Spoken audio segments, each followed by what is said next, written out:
আমাৰ সমাজত কেইটামান বেমাৰে বৰ বেয়াকৈ শিপাইছে। 1 নম্বৰ মদ, হয় নহয়? মদ। 2 নম্বৰ সুদ, হয় নহয়? 3 নম্বৰ ড্ৰাগছ, 4 নম্বৰ চুৰি, আৰু 5 নম্বৰ হৈছে ঠগাঠগি, হয় নে নহয়? মুছলিম সমাজত যদি এই অৱস্থা হয় তেতিয়াহ'লে আমি মুছলমান বুলি ক'ব পাৰোঁ? এজন মুছলমানে কেতিয়াবা মানুহক ঠগিব পাৰে? এজন মুছলমানে ঠগিব পাৰে?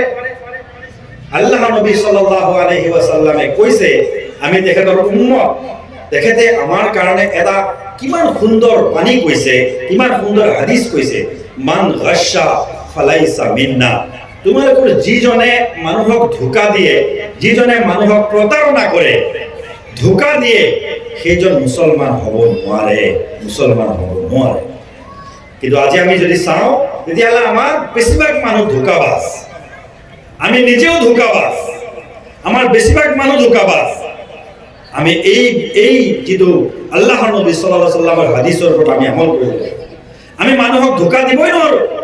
যদি মুছলমান বুলি দাবী কৰোঁ তেনেহ'লে মই বেপাৰত ধোকা দিব নোৱাৰোঁ, ব্যৱসায় কৰোঁতে মই মিছা কথা ক'ব নোৱাৰিম, মই মানুহক ৱাদা কৰোঁতে, প্ৰতিশ্ৰুতি দিওঁতে মই সেই প্ৰতিশ্ৰুতিৰ প্ৰতিজ্ঞা পালন নকৰাকৈ মই থাকিব নোৱাৰিম।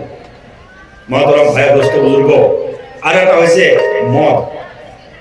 আমাৰ সমাজত মুছলমানৰ ঘৰে ঘৰে মদৰ প্ৰয়োগৰ এনেকুৱা হৈছে, দুখ লগাকৈ মদ ঘৰে ঘৰে মদ সোমাই গৈছে।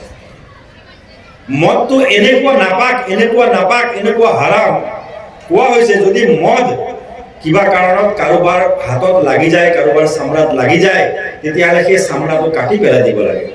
এনেকুৱাকৈ হাৰাম আল্লাহ তাআলাই মদ কৰিছে।